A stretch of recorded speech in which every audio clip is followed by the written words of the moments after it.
Everyone, अब हम start करने वाले हैं the literature portion of the class 10th। सबसे पहले हम मेन टेक्स्ट बुक कवर करेंगे which is first flight, and then we will begin footprint without feet, जो कि है आपकी supplementary book. So let's begin with the first chapter of the main text book first flight, which is a letter to God, written by G.L. Fuentes. इस story का main character है Lencho, who is a farmer, I should say poor farmer, जो God को एक letter लिखने वाला है और उसको इतना फेथ है कि इस लेटर का रिप्लाई उसको ज़रूर मिलेगा। So let's begin. Before you read, let's see these lines. They say faith can move mountains. वे कहते हैं कि अगर फेथ हो, अगर विश्वास हो, तो आप माउंटेन को भी मूव कर सकते हैं, माउंटेन को भी हिला सकते हैं। But what should be put our faith in, लेकिन हमें जो अपना विश्वास है, अपना जो फेथ है, वो कहाँ रखना चाहिए? This is a question this story delicately poses. तो यही जो क्वेश्चन है वो सॉफ्टली इस स्टोरी में रखा गया है या राइज किया गया है, उठाया गया है। Lencho is a farmer who writes a letter to God. Lencho एक फार्मर है, एक किसान है जो गॉड को एक लेटर लिखता है। When his crops are ruined, जब उसकी क्रॉप्स, उसकी जो फसल है वो डिस्ट्रॉय हो जाती है, बर्बाद हो जाती है। आस्किंग फॉर 100 pesos, और लेटर में वो लिखता है कि उसको 100 pesos, पेसोज मीन्स एक लैटिन अमेरिकन करेंसी है, जैसे इंडिया की करेंसी है रुपया, ऐसी लैटिन अमेरिकी करेंसी है पेसोज, कि उसमें वो 100 pesos के लिए कहता है। डज लेंचोस लेटर रीच गॉड, क्या लेंचो का जो लेटर है वो भगवान तक पहुंचता है? Does God send him the money, और अगर पहुंचता है उसका लेटर तो गॉड उसको मनी सेंड करते हैं, उसको पैसे भेजते हैं। Think what your answer to this question would be, सोचिए इसका क्या आंसर होगा। And guess how the story continues, और गेस करिए कि स्टोरी जो है वो आगे कैसे कंटिन्यू होगी। Before you begin to read, इससे पहले कि आप रीड करना शुरू करें, इसके बारे में सोचिए और गैस करिए। सो लेट्स बिगिन द स्टोरी।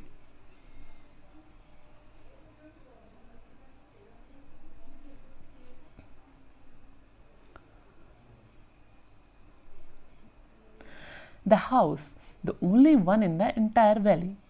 यहाँ एक हम बात कर रहे हैं घर की, जो इंटायर वैली में, पूरी वैली में, पूरी घाटी में केवल एक ही घर है। Set on the crest of a low hill, जो एक लो हिल के टॉप पर, क्रेस्ट मीन्स टॉप पर सिचुएटेड है। From this height one could see the river and the field of ripe corn dotted with the flowers that always promised a good harvest. और उस height से, जिस height पे वो जो हाउस है वो सिचुएटेड है, उस हाइट से केवल एक रिवर को आप देख सकते हैं, या जो पके हुए कॉर्न हैं, जो राइस कॉर्न हैं, कॉर्न मीन्स मकई के जो खेत हैं वो देखे जा सकते हैं। डॉटेड विद द फ्लावर्स, जिसमें जगह जगह पर थोड़ी थोड़ी गैपिंग में फ्लावर्स लगे हुए हैं।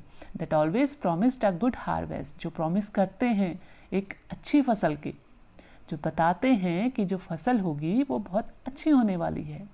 The only thing the earth needed was a downpour और एटलीस्ट अ शॉर।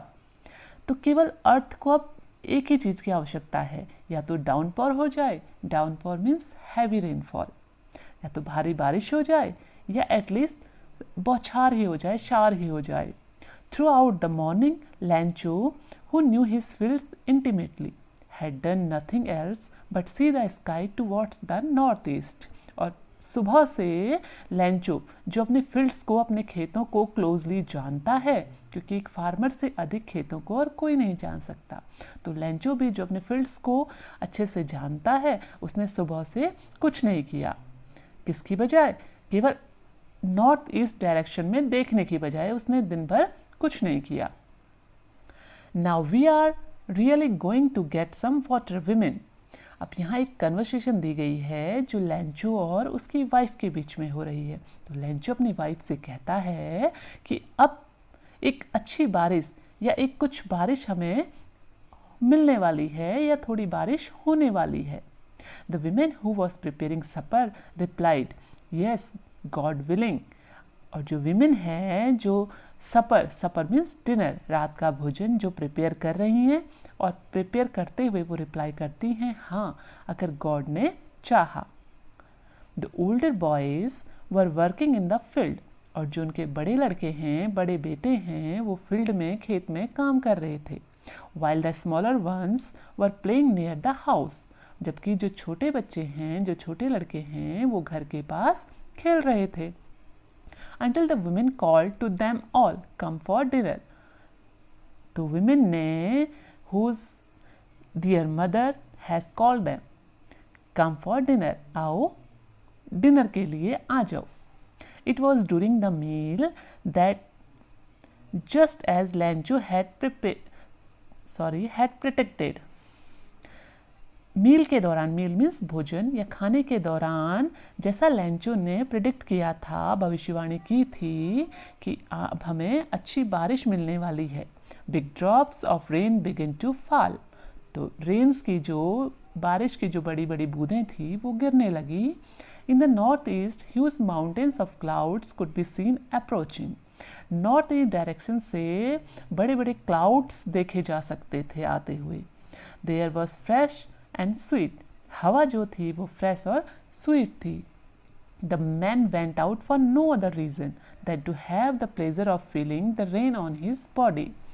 जो मैन मीन्स जो लैंचो था, वो दौड़कर बाहर आया केवल बारिश को देखने के रीज़न से नहीं, क्योंकि वो उस जो फीलिंग है, रेन को अपनी बॉडी में फील करने की जो फीलिंग है, वो उसका प्लेजर, उसका मज़ा लेना चाहता था। And when he return he exclaimed, और जब वो बारिश में भीग कर वापस लौटा, उसने कहा, these aren't rain drops falling from the sky, ये रेन ड्रॉप्स नहीं हैं जो स्काई से गिर रही हैं, जो स्काई से गिर रही हैं ये केवल बारिश की बूंदें नहीं हैं, दे आर न्यू कॉइन्स, ये नए सिक्के हैं। उसने यहाँ उन रेन ड्रॉप्स को न्यू कॉइन से कंपेयर किया। The big drops are 10 cent pieces and the little ones are 5s, और उसने पर्टिकुलरली उनको डिस्क्राइब भी किया कि जो बड़े बड़े ड्रॉप्स हैं, जो बिग ड्रॉप्स हैं, वो 10 cent पीसेस हैं, और जो छोटी रेन ड्रॉप्स हैं वो 5 cent पीसेस हैं। With a satisfied expression he regarded the field of rife corn with its flowers, और एक सेटिस्फाइड एक्सप्रेशन के साथ उसने जो पके हुए मकई के खेत हैं उनको, उनके फूलों के साथ उस फील्ड को, उस खेत को रिगार्ड किया, उनको थैंक यू बोला। Draped in a curtain of rain, जो बारिश के पर्दों से ढक गई थी। But suddenly a strong wind begin to blow, पर अचानक एक तेज हवा चलने लगी। And along with the rain very large hill stones begin to fall, और बारिश के साथ बड़े बड़े हिल स्टोन मीन्स ओले, बड़े बड़े ओले गिरने लगे। This truly did resemble new silver coins, और इनको यहाँ कंपेयर किया गया है नए सिल्वर कॉइन से, जो चांदी के सिक्के होते हैं उन्हीं की तरह वो हिल स्टोन भी गिरने लगे। The boys exposing themselves to the rain ran out to collect the frozen pearls। अब फ्रोजन पर्ल्स यहाँ उन हिल स्टोन्स को कहा गया है क्योंकि वो फ्रोजन होते हैं, जमे हुए होते हैं, और पर्ल्स की तरह दिखाई देते हैं, मोती की तरह दिखाई देते हैं। तो जो लड़के हैं वो भागते हुए उन फ्रोजन पर्ल्स को कलेक्ट करने बाहर आए। It's really getting bad now exclaim the man. फिर मैन मीन्स जो लैंचो है उसने कहा कि अब बहुत बुरा हो रहा है। I hope it passes quickly, और मैं आशा करता हूँ कि ये जल्दी ही पास हो जाए, जल्दी ही गुजर जाए। जो हिल स्टोन है, ये जो हैवी रेन हो रही है, वो जल्दी ही स्टॉप हो जाए।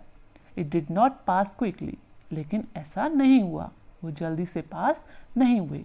For an hour the hell rain on the house, almost 1 घंटे तक जो हिल हैं, जो ओले हैं, वो घर पर बरसते रहे। The garden, the hill side, the cornfield, on the whole valley, और वो पूरे गार्डन में, हिल साइड में, और कॉर्न के जो फील्ड थे वहाँ, और पूरी वैली में गिरने लगे।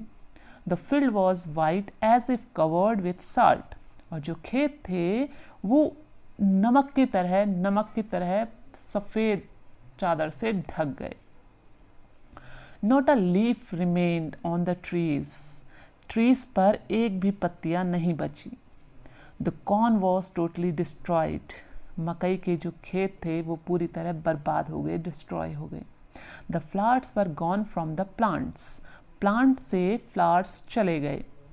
Lencho soul was filled with sadness, Lencho की जो सोल थी, जो आत्मा थी, वो दुख से भर गई। When the storm had passed, और जब ये तूफान गुजरा, he stood in the middle of the field and said to his sons, वो अपने फील्ड के मिडल में, बीच में खड़ा हुआ और अपने सन्स, अपने बेटों से कहा, a plague of locust would have left more than this. Plague एक पैंडेमिक है, और लोकस्ट का जो प्लेग है, locust means insect which fly in big groups and destroy crops. उनका जो ग्रुप है वो जब क्रॉप्स में लगता है तो वो क्या करता है, क्रॉप्स को डिस्ट्रॉय कर देता है। लेकिन अगर वो लोकस्ट अगर फील्ड में आए तो वो भी कुछ छोड़ जाते हैं। But the hell has left nothing, लेकिन इन हेल ने, इन ओलों ने, इस रेन ने कुछ भी नहीं छोड़ा। This year we will have no corn, इस साल हमें कुछ भी कॉर्न नहीं मिलेंगे। That night was a sorrowful one, वो रात जो थी वो दुख से भरी हुई थी। All our work for nothing, हमने जितनी भी मेहनत की उसका रिजल्ट कुछ नहीं रहा। There's no one who can help us, और यहाँ ऐसा कोई नहीं है जो हमारी हेल्प कर सके। We will all go hungry this year, इस साल हम सब भूखे रहेंगे। तो this one the first part of this story, and next part we will complete in next video. Thanks for watching.